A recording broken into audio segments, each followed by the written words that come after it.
Hi, welcome to Chicago's Public Library, You Media Speak On It, a series of conversations connecting teens and creatives. My name is Julia. My pronouns are she, her, and I'm going to be a senior at DePaul College Prep next year. And I'm a teen social media intern. Hi, welcome to Chicago's Public Library, and this You Media Speak On It, a series of conversations connecting teens and creatives. My name is Julia. My pronouns are she, her, and I'm going to be a senior at DePaul College Prep next year. And I'm a teen social media intern. Hi, welcome to Chicago's Public Library, and this You Media Speak On It, a series of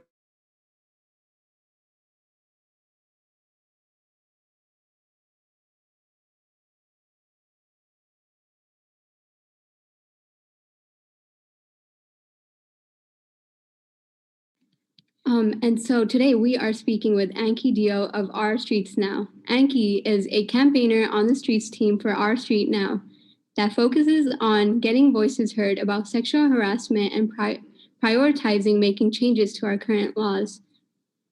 Please feel free to ask questions in the chat and we will ensure your questions are answered. And now I'm going to hand it off to Julia to start us off.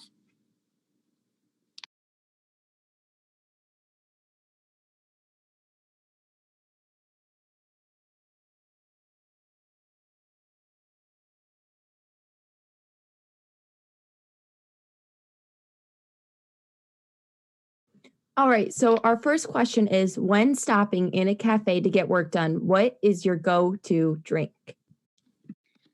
Wow, I haven't worked in a cafe in ages. So I used to get a flat white, which is pretty standard. But I've actually just read quite a scary article about the dangers of caffeine addiction and especially drinking caffeine in the afternoon. So now I'm thinking next time I go, it'll probably be a mint tea or something like that. That sounds amazing. Standard. That's cozy.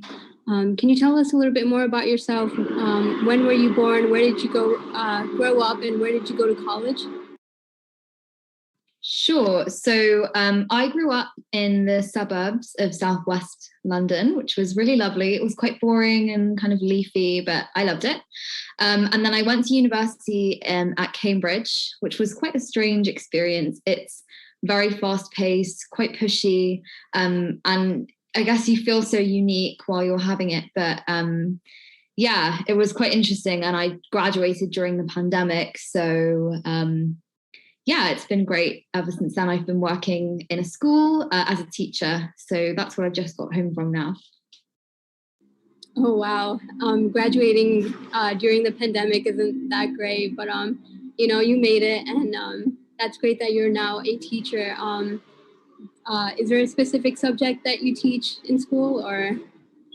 Yeah, so I teach French and Spanish up to GCSE, which is like age 16. And right now I'm also teaching two subjects called PSHE and Health and Social Care, which are kind of all about citizenship, economics in like civics, those kinds of things. So yeah, a bit of a mixture, but that's kind of how things are in school at the moment. Everyone's just helping out in whatever way they can. What's like the age group Health and Social Care, which are kind of all about citizenship. So the ages are 11 to 16. I think the school system is slightly different, but it would be the end of middle school and most of high school, I think that covers. But 16 is when most kids in the UK finish their big exams, which are GCSEs, and then they go on to do other subjects. Yeah, I know the school system, at least here in Chicago, is like high school is 14 to 18, and then like grade school is like any age younger than 14. But for the next question, can you talk about your involvement with Our Streets Now as a campaigner? Sure. So I work in the education team, which is called Our Schools Now. It's kind of a sub-campaign of the overall group.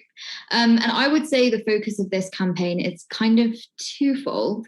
First of all, we work with young people who are interested in activism.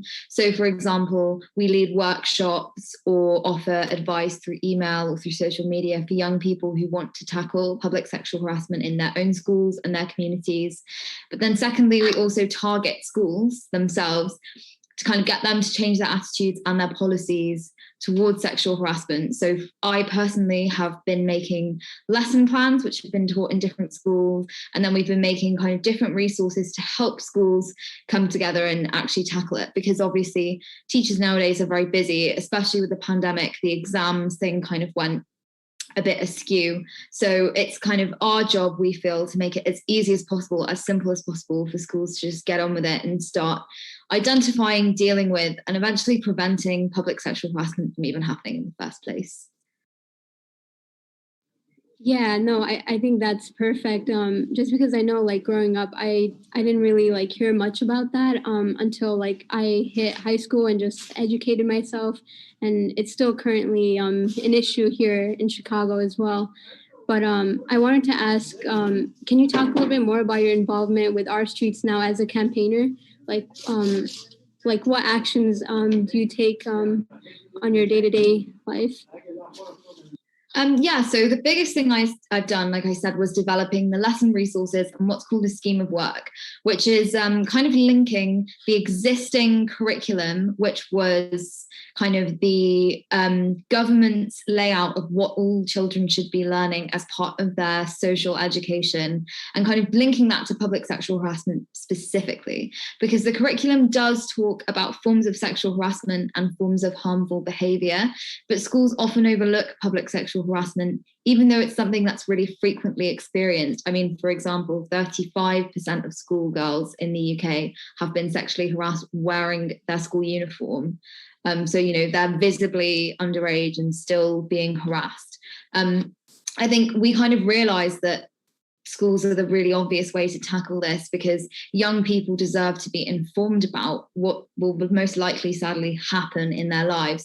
But also tackling the change at a really young age should hopefully change the culture, so that young men and, you know, anyone really who could grow up to be a perpetrator of this change their minds about it.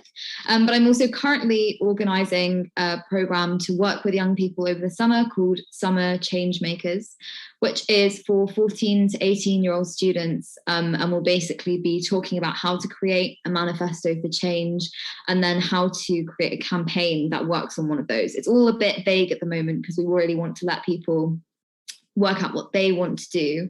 But yeah, we do workshops like that. And then the other big thing that I would do is working on the anti-racist working group. So within the campaign, everyone's really committed to it being inclusive. But I quite like the challenge of thinking, you know, it's easy to rest on your laurels and think, we're just doing great work, but how can we actually make it better?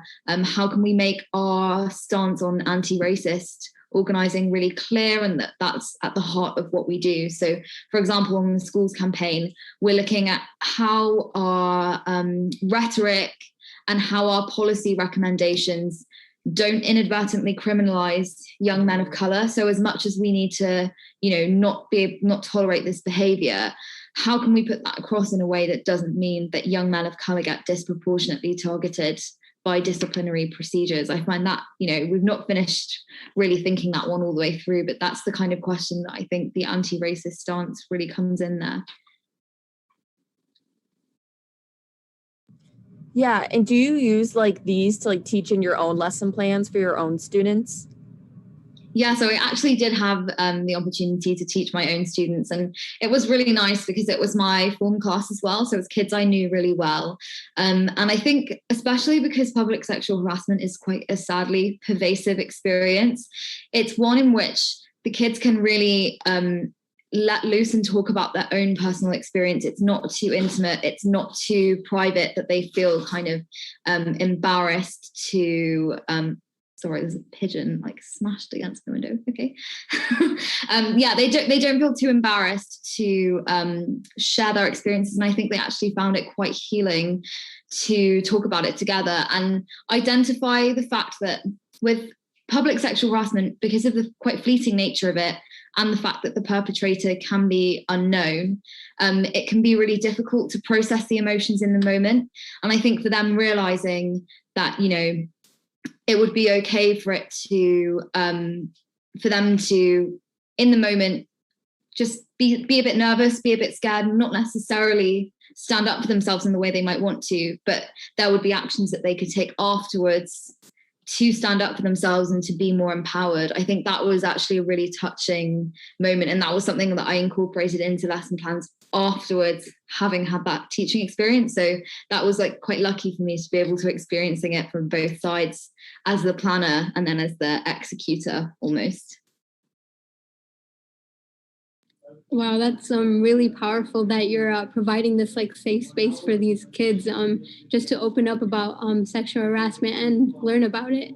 I think it is definitely needed today just to make that change and end sexual harassment at some point. Do you do like talking circles every week, or what does that look like, your lesson plans? So in the lesson plans, there's kind of a mixture of activities to get them to think about different aspects of public sexual harassment. So obviously they'll do the basics of identifying which activities would constitute it, but then also thinking about how it affects different people in a different way. So I think getting young people to think about intersectionality from a really young age is important. So, for example, in my school, we focus quite a lot on Islamophobic harassment because a lot of the students are Muslim, the LGBTQ plus community, disabilities, how all of those things will change the experience. And then we talk about ways forward, because instead of focusing on how to be safe in the present, we really want to focus on the campaign on how to make changes to the future. And obviously we have to acknowledge the current state of events, and I would never tell my students to do whatever they wanted, because that's sadly not the world we live in. But I do believe that they need to know that the world can get to that place. If we always tell young people not to wear headphones, not to go out late at night, not to dress certain ways, we're basically accepting the status quo, and I really don't want to do that. So yeah, I think kind of a mixture of interactive activities and things that get them to think about the work, but also kind of at that point I do have to be a bit more like, I need to lay down the law. We can't keep acting like this. It's a mixture of teaching and kind of workshopping almost. And what inspired you to like teach your students like that and like get involved with Our Streets Now? So why I decided to become a teacher and why I decided to get involved with Our Streets Now, basically the same reason. I really think that young people are the key to social change. I think that in some ways, the easiest way to get an attitude change is to start young and make people not even entertain the idea of the opposite harmful behavior. But in terms of more wider reasons why I got involved with the campaign, I was increasingly frustrated with incidents of public sexual harassment in my own life. And I can't take credit because I only joined the campaign after it got quite big, but I saw how well it was doing. And it really seemed like there was an opportunity for people to have their voices heard. And I just believe in the specific focus of the school team. So I already knew Maya Tutton, who was one of the co-founders, and when she said that they were expanding their education team, I like completely jumped on the opportunity. And the rest is history. That's amazing. Have you ever experienced any sort of harassment that inspired you to do this? Yes, sadly, and I don't think I'm probably the only one in this talk that's felt this way. It's quite common in the UK, at least, for people to shout from their cars. So I would say that happens frustratingly frequently. But I think the time I felt most motivated by was when I was at university, at college. I was on a run in the morning and a man leant out of his car to kind of shout at me. And I reported it to the police. But when I went to kind of give a police statement, because this had been a repeat offender and we'd actually already been informed that there was someone kind of around the kind of campusy, around those areas doing this, the police were less than helpful. I mean, now I'm not super surprised by that, but I thought that I was helping. If they had already started collecting case, then maybe I was being helpful. But they were unable to find him, and I actually found that whole experience quite difficult. So I think from then on, I really felt that there has to be both a legislative solution. I definitely believe that lawmaking has a huge role in, creating cultural attitude shifts, but also creating real consequences for harassers. But I really believe in the cultural change aspect, which is why I like working on the education team. Yeah, and I agree with that, especially like we're all women in today's society and it's been so normalized. And I really appreciate how you're a teacher and you're like teaching your students how to do the right thing. And also, like if you had like the opportunity to expand Our Streets Now in any way, like how would you do it? Or are there any actions you take? I think the main thing is that we're currently running on a volunteer basis. So many people put loads of hours and effort and time into it and kind of get nothing real back. So it would be amazing if we could kind of throw more money at it. I know that sounds very like gauche and capitalist, but to be able to pay people for their labor and even, raise more awareness would be amazing. I think my dream for the schools team would be if we had some kind of like wide recognition in schools across the UK.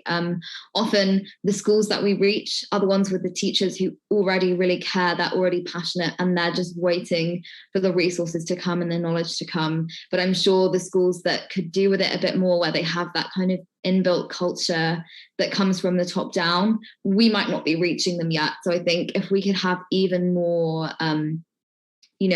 access to those schools, or even more legitimacy within those environments, and we could get those schools to make a change too, that would feel really good. But to be honest, as we're quite a well-oiled machine, and I feel really lucky to work with everyone there. Everyone's super passionate, gives their time so freely, and it's quite inspiring to be around, really.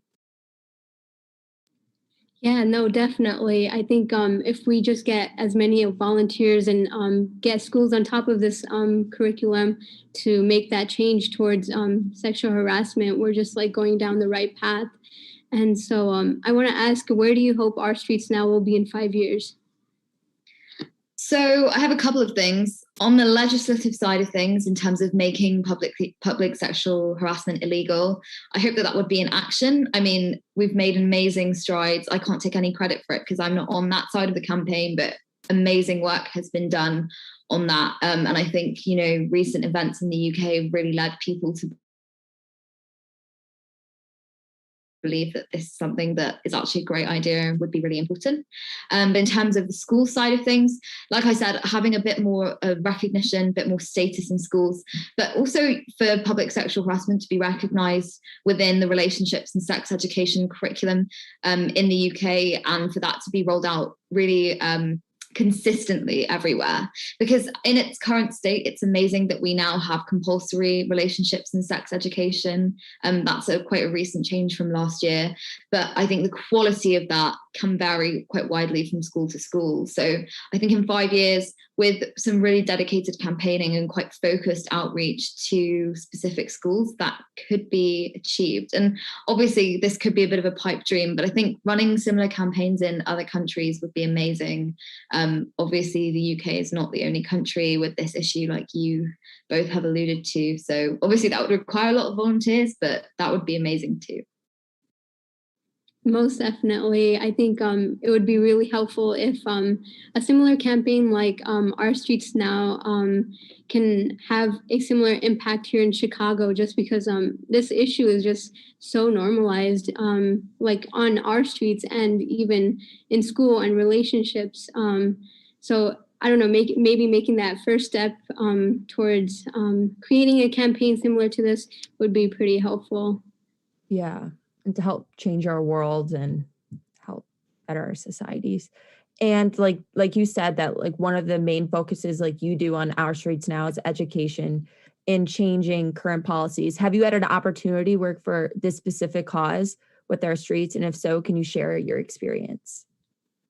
Yeah, so in terms of changing educational policy, we kind of ended up being a bit of a loggerhead because the UK government did change the policy to make relationships and sex education compulsory in all schools.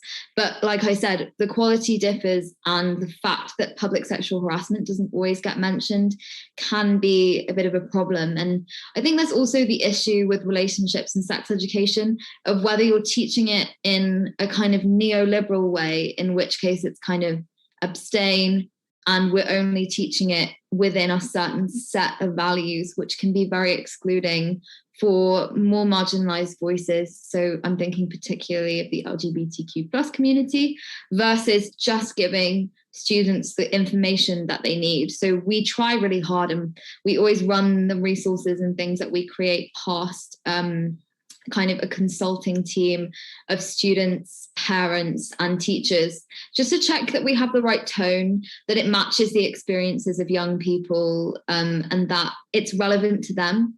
Because I think the most important thing that we're seeing right now is that young people know what they want. I think they've been patronized for far too long. A lot of the time, people really know what they want to learn about. They just need access to the information, and they need great, passionate teachers to tell them about it. So I think, like, I almost see myself more as a facilitator of that.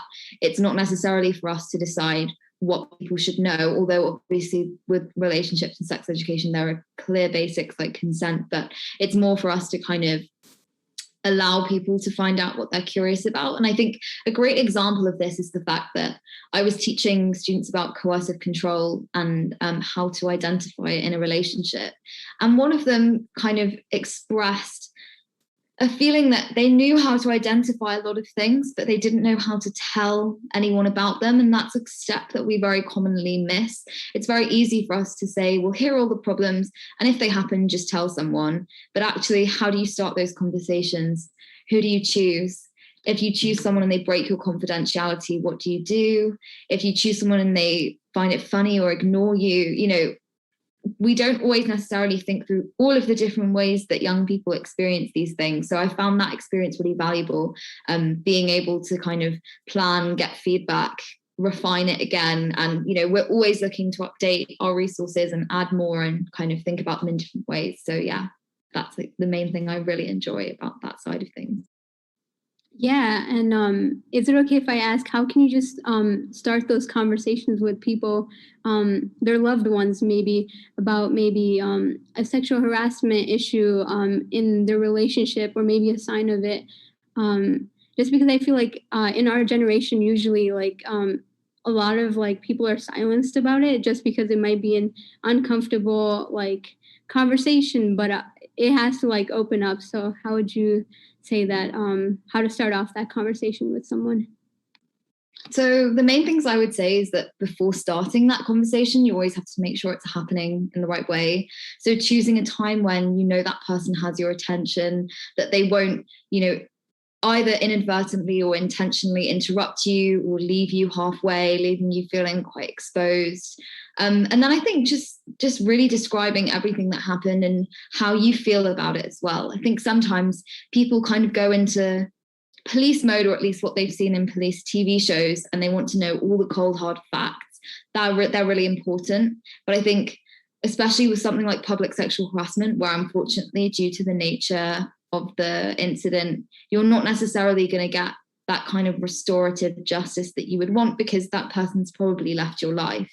You need to process how you feel about it. And the best way to do that is to try and articulate it, or to try and kind of get across. Obviously, not everyone uses their words, but, you know, get across in some way the fact that you're really struggling. And I mean, hopefully, if you've chosen someone who really cares about you, they can then start to see what your needs would be, whether that's just a bit of reassurance, whether that's doing something that takes your mind off it completely, or actually thinking about it, talking it all the way through, or doing something kind of powerful that will make you feel better after it. For example, you know, signing a petition, getting involved in something else to do with campaigning around it, talking to people. I mean, it's like I was saying in that lesson with my students, I think for a lot of them, just sharing their experience was the catharsis that they needed, because it was something they thought maybe they were going through alone, and just finding out that other people had experienced similar or related incidents made them kind of took a bit of a weight off their shoulders. So yeah, those would be my main recommendations.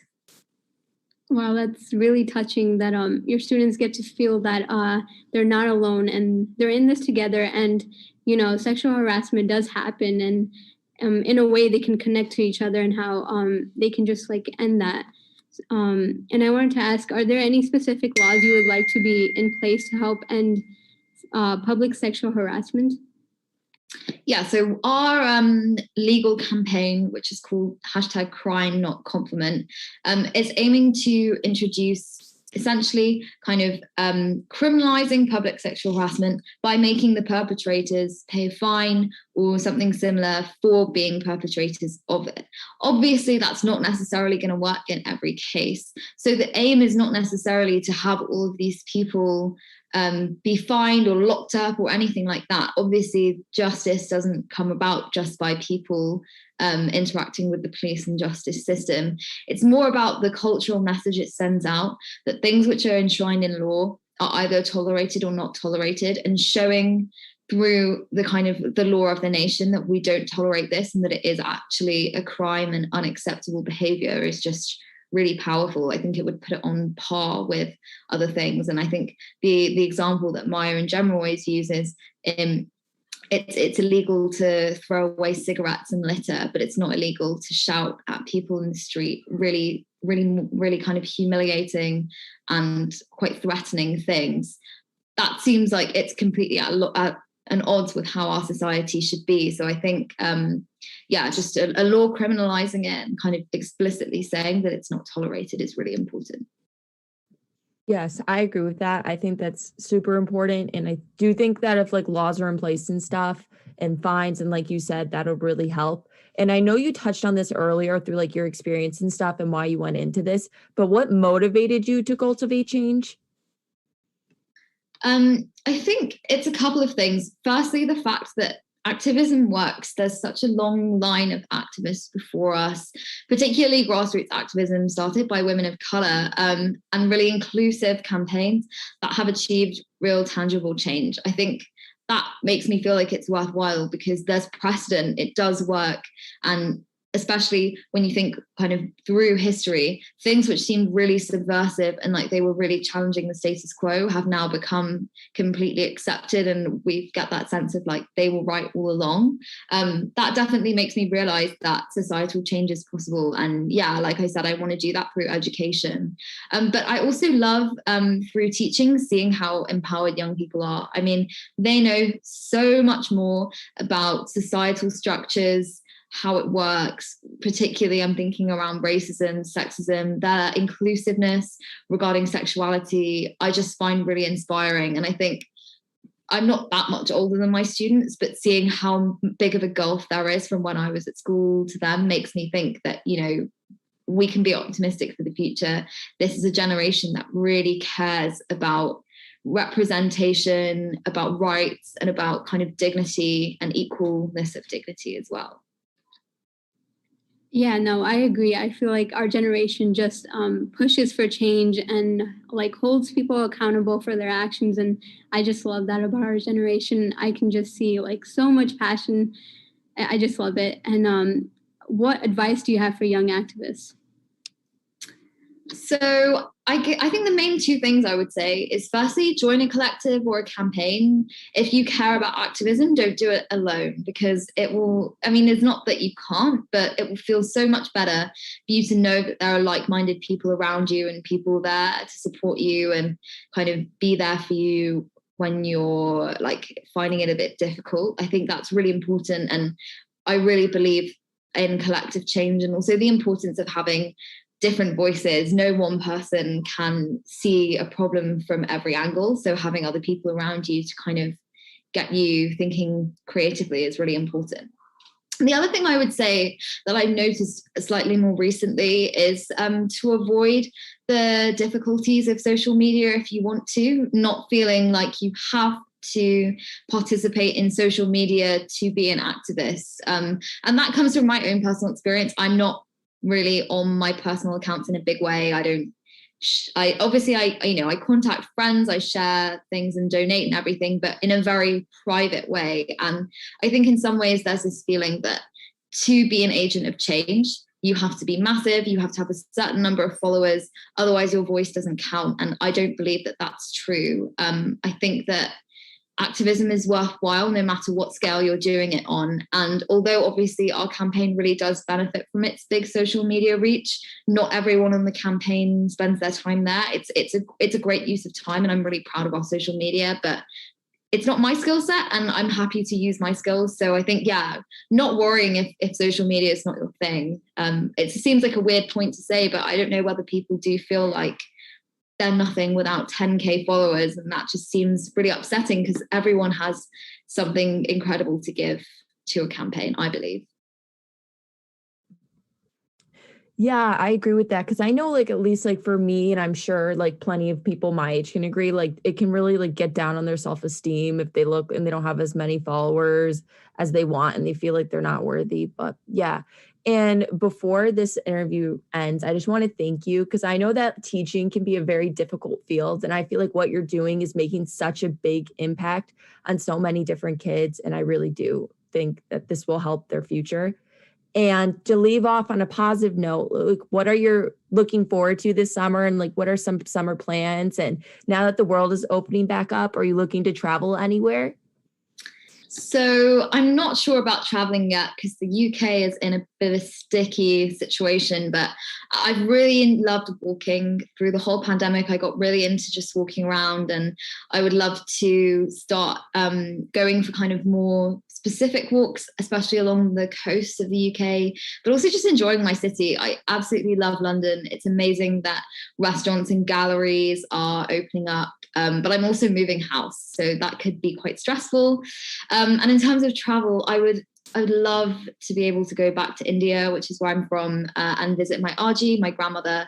She's turning 81 in August, so we're quite due going to see her. And she lives in Mumbai, so it will be really amazing to go and give her a bit of care. She really deserves it, but we'll have to see how the situation goes. That's like my big dream, but I'm not sure if that will happen. That sounds wonderful, and happy early birthday to your grandma. And I wanted to ask one last final question before we wrap this up. If you could send out one message to our viewers, what would it be?